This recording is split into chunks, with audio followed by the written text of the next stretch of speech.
व्याकरण के क्लास में आज हम लोग वाक्य व्यवस्था के अंतर्गत पद क्रम के बारे में पढ़ने जा रहे हैं। आज वाक्य व्यवस्था भाग 3 है। इसके पहले हम लोग वाक्य किसे कहते हैं, वाक्य के लक्षण, वाक्य के भाग आदि पढ़ चुके हैं। उसी बीच में पद क्रम एक छोटा सा पाठ है, छोटा सा, बिल्कुल छोटा सा, लेकिन इसे समझना बहुत जरूरी है ताकि हम वाक्य का निर्माण सही तरीके से कर सकें। जब हम लोग किसी भी वाक्य का निर्माण करते हैं तो उस वाक्य में अगर सभी पदों को सही जगह पे ना रखा जाए, सभी शब्दों को, तो वाक्य सही नहीं बन पाता है। किसी भी वाक्य का निर्माण करते समय हमें कर्ता, कर्म, क्रिया आदि को सही क्रम में रखना होता है, तभी सही वाक्य का निर्माण होता है। इसके लिए कुछ खास बातों का ध्यान रखना आवश्यक है। सही तरीके से अगर हम वाक्य में कर्ता, कर्म, क्रिया आदि को ना रखें तो वाक्य सही नहीं बनेगा। तो इसके लिए हमें क्या करना है, कुछ बातों का ध्यान रखना है।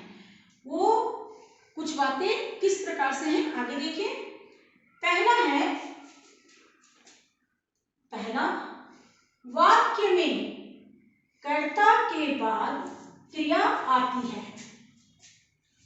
वाक्य में कोई भी वाक्य हो, उसमें पहले कर्ता और बाद में क्रिया का आना होता है। एक उदाहरण देखिए, जैसे नीता सोई है। नीता सोई है, यहाँ पे नीता क्या हो गई, नीता हो गई कर्ता और क्रिया हो गया सोई है। सोना क्या है, क्रिया। तो नीता पहले आई और सोई है बाद में, यानी कि पहले कर्ता और बाद में क्रिया। दूसरा जो ध्यान देने योग्य बात है, कर्ता किसी भी वाक्य में कर्ता और क्रिया के बीच में, ध्यान दीजिएगा, कर्ता और क्रिया के बीच में कर्म और पूरक होता है। किसी भी वाक्य में कर्ता और क्रिया, ये तो आते हैं। कोई भी वाक्य हम लोग बनाते हैं तो कर्ता और क्रिया के बीच में कर्म और पूरक का आना होता है। इसको भी एक उदाहरण से समझिए। जैसे राम ने पुस्तक पढ़ी, यहाँ पे राम है कर्ता, पढ़ी है, पढ़ी हो गया आपको क्रिया, और ये जो पुस्तक है ये कर्म और पूरक, बीच में ये पुस्तक क्या हो गया, कर्म और पूरक। और इस तरह से एक सही वाक्य का निर्माण होता है। चलिए हम लोग तीसरा देखते हैं, तीसरे नियम पे ध्यान देते हैं। यदि किसी वाक्य में दो कर्म हो तो गौण कर्म वाक्य में मुख्य कर्म से पहले आता है। यानी कि किसी वाक्य में ऐसा भी हो सकता है कि दो कर्म साथ साथ हो, लेकिन एक गौण है और एक मुख्य कर्म है। तो ऐसे इसको भी हम लोग एक उदाहरण से समझ लेते हैं। अशोक ने सोहन को पुस्तक दी। अशोक ने किसको पुस्तक दिया, सोहन को पुस्तक दिया। तो यहाँ पर ये तो आप समझ ही रहे हैं कि अशोक कर्ता है। अब यहाँ पे देखिए गौण कर्म कौन हो गया, सोहन, और मुख्य कर्म क्या हो गया, पुस्तक। इसको समझिए, यहाँ पे सोहन जो हो गया है इस वाक्य में गौण कर्म है और पुस्तक जो है वो मुख्य कर्म है। अब आते हैं हम लोग चौथे नियम पर। ये हम लोग पदकर्म का जो पढ़ रहे हैं, पदक्रम में नियमों को, इसमें चौथा नियम है, यदि किसी वाक्य में एक कर्म और एक पूरक हो तो पूरक बाद में और कर्म पहले आता है। एक बार फिर से सुन लीजिएगा। यदि किसी वाक्य में एक कर्म और एक पूरक हो तो पूरक बाद में और कर्म पहले आता है। अब इसको भी एक उदाहरण से देखिए। नीरज ने रस्सी को सांप समझा।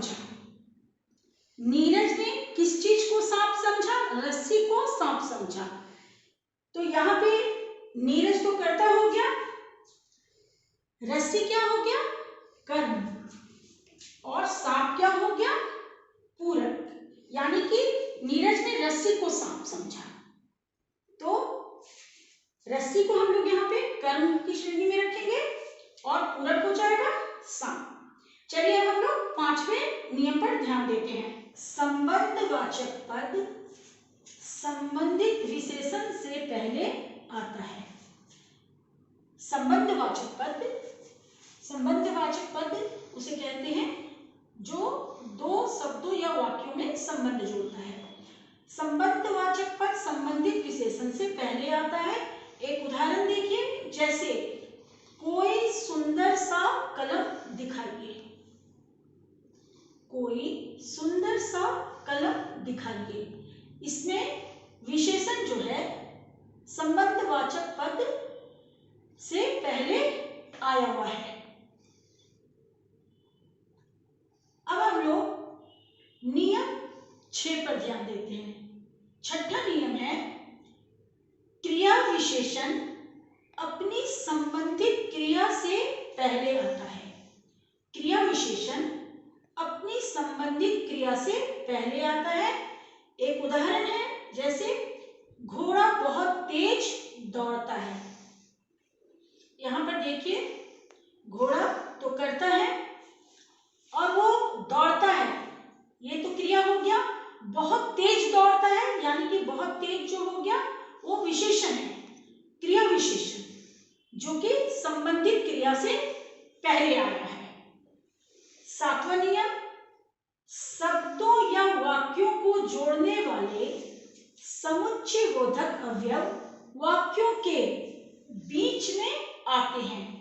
शब्दों या वाक्यों को जोड़ने वाले समुच्चय बोधक अवयव वाक्यों के बीच में आते हैं। जैसे, क्या तुम चाहते हो कि मैं ना जाऊं?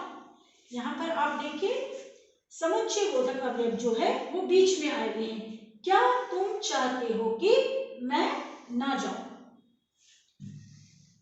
अब है नियम 8।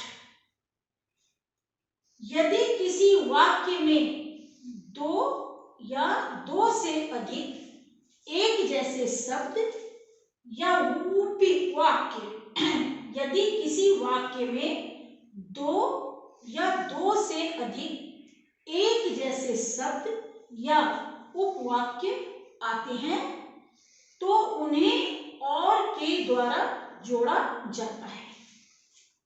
दो ऐसे शब्द आ रहे हैं, 2-4 शब्द या उपवाक्य, तो उसके बीच में हम लोग और लिखते हैं।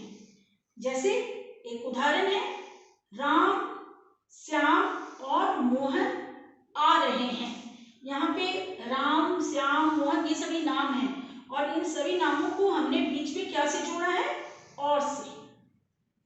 अब हम लोग 9वें नियम की ओर ध्यान देते हैं। संबोधन और विस्मयादि बोधक पद प्रायः आरंभ में ही आते हैं।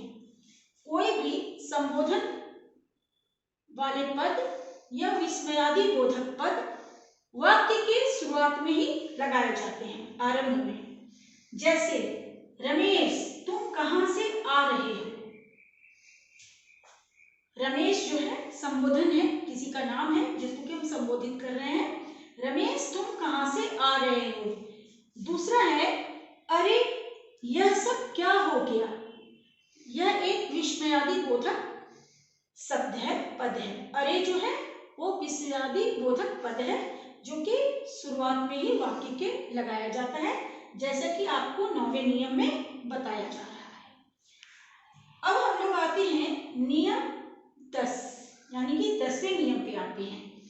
कुछ निपात शब्द होते हैं जो कि खासकर वहां पे लगाए जाते हैं जहां कि हमें वाक्य पे बल देना है, किसी खास कार्य पे बल देते हुए बोलना है। पहले हम लोग यहाँ पे कुछ निपात शब्द देख लेते हैं कि कौन से होते हैं। आप पहले भी पढ़ चुके हैं।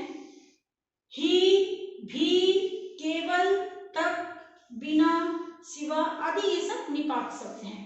निपात शब्द उन्हीं शब्दों के बाद आते हैं जिन पर बल देना होता है। जैसे कि एक वाक्य हम लोग बनाते हैं, तुम कल ही मेरे घर आना, क्या तुम भी कल से भूखे हो। तो यहाँ पे भी जो है हम लोग जो वाक्य बोल रहे हैं वहां पे सब भी जो है वो बल पड़ रहा है। कल तुम भी मेरे घर आना, भी क्या है वो बलपूर्वक बोला जा रहा है। तो ऐसे कई वाक्य बनते हैं जिसमें हम लोग निपात शब्दों को यूज करते हैं, यानी कि प्रयोग करते हैं। अब अंत में हम लोग कुछ बातों को समझ लें कि ऐसे भी कुछ वाक्यों का निर्माण होता है। ये तो हमने पदक्रम के जो नियम है उसको पढ़ा। कुछ ऐसे भी वाक्य होते हैं जिसमें कि कभी कभी हम लोग पद को यहाँ से वहां कर देते हैं। जैसे कि ताजमहल बहुत सुंदर है, और इसको कोई ऐसे भी कह सकता है कि कितना सुंदर है ये ताजमहल। तो इसमें हमने जो पहले कहा कि ताजमहल बहुत सुंदर है, ये तो सही है ही, लेकिन अगर हम लोग थोड़ा